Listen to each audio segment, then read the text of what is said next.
What's up, everybody, and welcome back to KRSTV. This is your boy Kenny, and this is my review of Part 1, Season 2 premiere of the Upshaws. They premiered videos on Netflix. They're doing a Part 2 with more episodes, but man, these first 8 episodes had me gagged. You hear me? I am such a huge fan of this show. Shout out to Wanda Sykes, the creators of the show, and the cast and crew. These first 8 episodes had me like, what the fuck? And I literally binge watched these first 8 episodes because I couldn't stop, because I was so drawn into all the things that was going on. And what I'm gonna do is I'm gonna just group, all the things that happened within those 8 videos. First, pick up where it left off, where the little girl, who we found out her name is Sydney, appears at the door and says that I'm looking for Benny. She's like, well, it's like, I'm his daughter. And everybody's like, and then like Lucretia looks at Benny Sr. It's like, nigga, really? We come to find out it's not Benny Sr.'s child. It's Benny Jr., the now openly gay Benny Jr.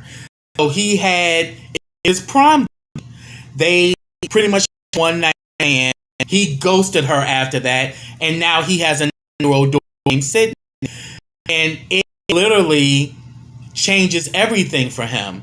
And then we also see later on in the episode, he rekindles a relationship with this guy, Brian, who he dated in season 1, but lied to his little brother about who he was, but then yet his little brother knew he was gay. So the people in the family, like some people knew who he was. Lucretia definitely knew. But, we last he came out, to his mother and father. And, we see that he's still struggling with being open and honest about his sexual preference or pretty much things in regards to his sexual life, because now that he has a daughter, he was getting rejected by a lot of men because he had a child. But then he finally rekindles with Brian because him and Brian were together. And one of the issues that Brian had with him is that he wasn't being fully honest. And we see that he doesn't mention that he has a 9-year-old daughter. And we see towards the end of episode 8, Brian finally sees that, because they were like literally cuddling. They had just, got it in. They're like literally an afterglow. And then all of a sudden, Sydney just pretty much gets dropped off. And that's when Benny tells Brian about that my daughter. So of course, that's going to be some heavy situation once the rest of season 2 plays out. So that was a major cliffhanger. Another thing that really stuck out was this whole situation with Aaliyah. Aaliyah is what I would say about Aaliyah is that Aaliyah is representing what a lot of teenagers go through in the guise of peer pressure, trying to fit in, and sadly, a lot of people, because they want to fit in so badly, they end up hurting the people who truly care about them. Because we saw how she was mean to her sister Naya, and then how she blew off her best friend to go hang with the popular girls. She blew off her best friend on her birthday. And I'm like, oh, Aaliyah, you a nasty bitch. Just looking at like, oh, damn, I'm not liking you right now. And I think once the rest come back, we're going to see the aftermath of the fact that Aaliyah is going to start losing the people around her that mean the most, because she is so hell-bent on being popular. She's so hell-bent on being liked that the people who really do like you ain't going to be fucking with you no more. And it's really ironic that old girl, after Aaliyah decided to go to movies with her, with those popular girls, instead of going out to dinner with her best friend, her and the brother, I forgot his name, you know, I think starts with an M, but see that they end up making out, and I was like, ooh. So the two of them gonna end up getting together, and you know that's gonna make Aaliyah feel some kind of way. But the thing about it, he was there for her because she broke down. She was hurt because she been feeling like Aaliyah has been choosing popular girls over her, and they have been best friends since they were kids. And then on the day of her birthday, you gonna choose the popular girls to go hang out in the movies with them, and they're gonna try to say, I'm doing this for us. No, you not, bitch. You ain't doing nothing for nobody. You're doing it for yourself because you're insecure and you think by being attached to certain people makes you somebody. So that was the sadness of Aaliyah in these episodes.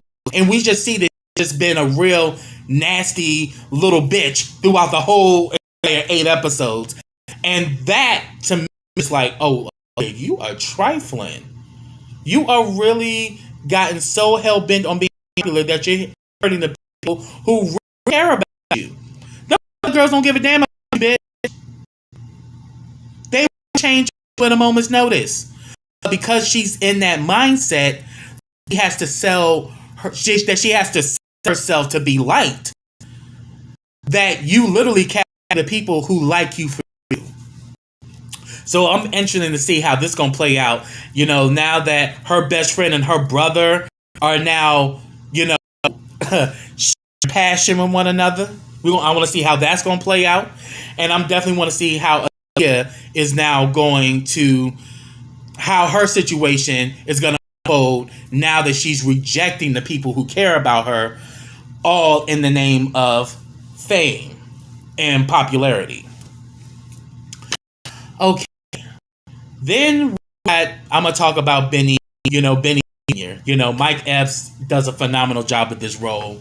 We actually see that I think his friend, you know, he actually falls down one of his friends, you know, because he was due to have the building he was due for an inspection of the actual of the actual shop, you know, because he works in an auto shop, you know, that Lucretia also owns.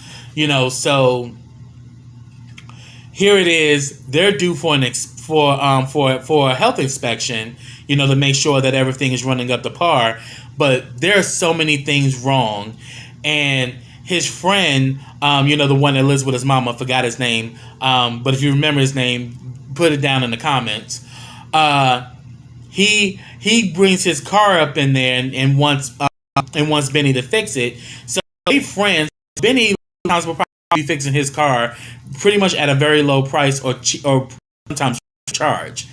So he ends up getting upset when he finally meets Tasha's baby mama's boyfriend, that he's liking that his son and Tasha's boyfriend are getting very close. He got mad that he kicked the car, the oil leaked, and then old boy slips in it, and then the inspector comes in, because at first he thought the boyfriend was the inspector, but he was just there to pick up his son, you know, for Tasha. So you start to see that Benny starts feeling some kind of way about Tasha's new man, but not because she got a new man, but because of how close he's gotten with his son. And now we see his role as a father, he feels threatened. And because he had a reaction and he kicked old boy's car, the oil leaked, old boy slipped and fell in it, and he failed the inspection. And to top it off, the guy who fell, who lives with his mama, filed a lawsuit against him. And now he can lose his entire business. You know, so now he is with that. And now to the end of the episode, him and old boy were not getting along at all. Like, normally they would play cards and everything. He don't want nothing to do with him, you know, because he's like, dude, you suing me, you know, you trying to take my business and my livelihood away. You ain't shit, you know, and was just going off about it. But I think the reason why he also filed the suit was because, and actually Lucretia had a one-on-one with him. She was saying that, yes, don't think it's instant money because it's not, because he was invited by his mother. His mother's on that ratchet shit, really. And Lucretia actually had to sit down with him and told him that, shoot, I had to go through all this physical therapy. I had to deal with all of these insurance documents. Like, it was a headache, filing a claim and filing for, filing a lawsuit. Like, it's a headache. It's a lot. And we started to see that it's to work on him. That, yeah, you have taken this too far. This is something that you guys could have worked out. But he chose to listen to his mother and file a lawsuit against his friend. And the thing is, him and Benny been friends for years. So, of course, Benny is taking this personally. Benny's all in his feelings. But then he tries to make it right by telling Benny about a place where he can get cheap parts to work on the cars. He starts doing that. Him and his family, they now they're saving a lot of money now because he's getting these cheap parts, only to find out later on at the end of the episode. And Lucretia gets caught up in it because Lucretia owns the shop that the damn parts that he's been working with stolen parts, that the parts were stolen. So he's buying stolen parts to work on his cars, and now him and Lucretia are up in jail. And that's where it ends on season 8 with them. And then now I'm going to talk about Lucretia. Lucretia actually has a rekindling relationship with this guy who pretty much starts putting it in her mind that she's been giving too much time to her sister and her family of living her own life. And he does have a point. I mean, even though Lucretia is all there for Regina, but it's as if that has literally been her life. It's always been Regina out, or doing something with the kids, or managing Benny's business. That her life has become her family. But the thing about it, because she loves her family, she likes being there for them. But there's a piece that she's not attending to, which is her own happiness, her own thing. Like, what do you have for you? I mean, hell, she even owns the building that Benny Jr. lives in. She's his landlord. And she helped raise Benny Jr. So, her interacting with this guy, she is beginning to see that she has been neglecting herself a lot. That every time they need something, she's always there for them. But what about her? So we kind of see a scene where the two of them had, it was like the aftermath that they had sex or whatever. She watching TV and she's like, ooh, I like cuddling. And then all of a sudden he's like, I can be cuddly. She's like, I paid $12.99 for this movie. You better turn your ass back around. I was cracking up. I was like, because if you start cuddling, y'all gonna end up fucking again. And she's like, I spent money on to watch this movie. I'm gonna watch this movie and then we can go back to that. Like, turn your ass back around. I cracked up. I thought that was hilarious. But we see that this causes a dilemma for Lucretia. And this also brings the piece that I'm going to talk about in a minute. But first, let me touch on Regina. Because Regina definitely has a lot to do with this whole situation now between her and Lucretia. Because now they're butting heads. And a lot of it has to do with their elder sister, Athena, who's played by Kim Whitley. But first, I'm going to touch on Regina. Regina has been going through a lot in these last episodes. One, she doesn't want to be a grandma.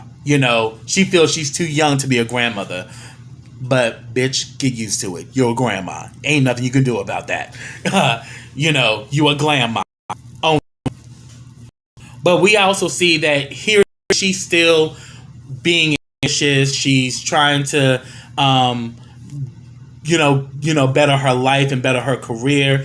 She finally, does the test. At first she failed, but this time she passed. And we see that she was trying to get a scholarship so she can go back to school to further her education so she can get a higher position in her field. And man, her job is shady as fuck, because even though she is one of the most vital players in that job and does vital work, she's more advanced than her supervisor, but her supervisor literally uses her to do the work that she don't want to do. And then she even asked for her to vouch for her. She even tried to go to upper management to see if she can vouch for her to get this scholarship. But the older manager, who's this lesbian, and the only reason why Regina's supervisor got the role is because she flirted with the superior manager, who's an open lesbian. And we said that she was trying to flirt with her, and she was like, no. Like, she really had a crush on her. And that's the reason why your ass got hired. You ain't got hired because of your abilities, because, bitch, you don't know how to do shit. Regina's doing all your work for you. And it's crazy. So, pretty much, Regina tries to take her shot to go to this woman, only to find out that after they done had drinks and all of that the woman no longer was on the board anymore. So then she goes to her supervisor to see if she'll vouch for her to get the scholarship. And the way she came up in there, she really thought she had that scholarship. She started screaming and hollering and was so excited, only to find out that no, she didn't get it. But it went to one of her co-workers whose father was a judge, and he literally got it because of pool. He didn't take any tests. He didn't do anything. He got it mainly because of nepotism and favoritism. And that sent her off, and she ends up quitting her job. But I actually commended her for that, because if you're in a job and you're not being appreciated and you're not being fulfilled, you better off working somewhere else, or better off starting your own business. Because it's one thing to be a hard worker, but it's one thing to be a hard worker and you're not valued for what you bring to the space. And we can see that she was not appreciated. She was not valued at her job. And her supervisor, the way she would smile and the way she would be real sarcastic, I'd be wanting to punch that bitch in her face. I'm not going to lie to you, because I've worked for people like that, and I've been where Regina is. So the fact that she took initiative to quit her job, I applaud her for that, because sometimes quitting a job can lead to a bigger and better blessing. And sometimes you get stuck when you're trying to stay at a job and that job is no longer, it doesn't cater to you, but you're catering to the job. So therefore, it becomes a one-way relationship where between employee and employer, it's supposed to be a two-way street. Because even though you're an employee, it's still a partnership, in that the employee is supposed to be supported and recognized if they're bringing great things to the business and into the function of that business. So that, but then also, let me shout out Tasha, because when it came down to her and Regina, when they had that exchange, she got Regina's ass all the way together. Because Regina is always mean when it comes down to Tasha, and when it comes down to Tasha's son. Like, she says that, because there was a one scene in the first episode, she's like, "What do you mean, Benny? Your bastard is on my sofa." And I'm like, why are you talking about that boy like that? That's a child. Like, so Regina does have some nastiness about her. You know, like, girl, that's a child. It ain't his fault that he here. Regina and Benny had that relationship, and the boy was born. That boy is innocent. But you can tell that she has an axe to grind against Tasha, and it sometimes spills over into how she treats Benny's son, which is fucked up, because the child is innocent and he's lovable. You know, his sisters love him. His big brother loves him. He's a part of the family. You know what I'm saying? But we can tell that she still has an axe to grind, because she has all of this hostility against Tasha. And it clearly, Regina has misguided anger. So a situation happens within the episodes where Regina is having a bad hair day. And the person that normally does her hair, you know, her appointment got taken over by somebody. Come to find out, it was Lucretia's ass. Lucretia paid more money and ended up getting her slot. So she needs her hair done. Her bush is all over the place. And the only person she can call to do her hair is Tasha. And we see in their exchange, you know, Regina's being all mean and nasty, talking about yeah, you always calling Benny, trying to make it about yourself, and he ended up stealing my money to buy your ass a car. And Tasha's like, oh, buy me a car?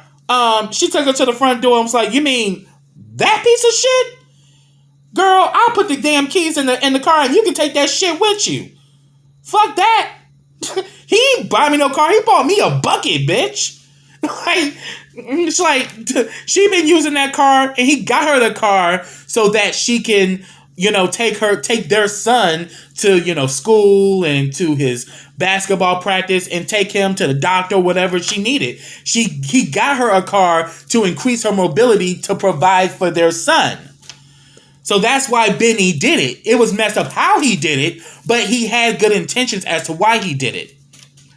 And then it just got to the point that she got tired of Regina's nastiness and her being shady and, just talking out the side of her neck. Where Tasha was like, first of all, when I got with Benny, I didn't even know Benny was a married man. He never mentioned he was married. And then I became pregnant. So, am I wrong to call Benny to provide for his son and to be there for his son and to make sure his son is okay? How am I wrong for that, Regina? And then Regina chokes up like, just do my hair. I'm like, yeah, bitch, she got you. Yep, she literally yanked that heart out your fucking chest because you've been a nasty bitch when really you are still mad at Benny. And as Lucretia said, you let Benny walk all over you and you've never fully addressed how you really felt. And you've been taking that shit out on Tasha when Tasha is just as innocent as their son is. Because Tasha was lied to. And Benny likes to lie. So there you go. But the meat of it was when Lucretia and Regina's sister Athena comes. And Athena, who's played by Kim Whitley, she did a phenomenal job. She's their elder sister and she's a motivational speaker. And she's very condescending, very arrogant, gives that aura that I'm that bitch and everybody's beneath me. And they have this big fallout with her when they invite her over for dinner. And eventually they come to peace that, we're sisters, we're family, we're going to be there for each other. So they decided to go to see her preach at this church. So they go and preach. They go and preach. They actually go to the service and she starts low key, as I said though, like in my video about church foolery, people be using that pulpit to be shady as hell. So she starts talking about how you got some women who let a man walk all over them and they literally put themselves last and then they wonder why their life is such a mess. And then you got Lucretia. And then she's like, and then you got some other people who literally try to inflict themselves on other people's lives, and because they don't have a life of their own. And then you got Regina. You say that again. And then all of a sudden we see that Lucretia and Regina starts beefing, and they literally now at the end of episode 8 are not on good terms with each other. So I'm like, wow, y'all older sister now got y'all beefing. At first, they were all team against her because Athena was such a mean bitch. But then Athena, the fact that they were there and what she said now got them beefing. It's crazy. So that's what I have, y'all. If I missed anything, get down in the comments and let me know your thoughts. But I am so happy that the Upshaws are back. This is like one of my favorite shows. Definitely check it out if you haven't. Get down in the comments and let me know your thoughts. So until next time, everybody, take care.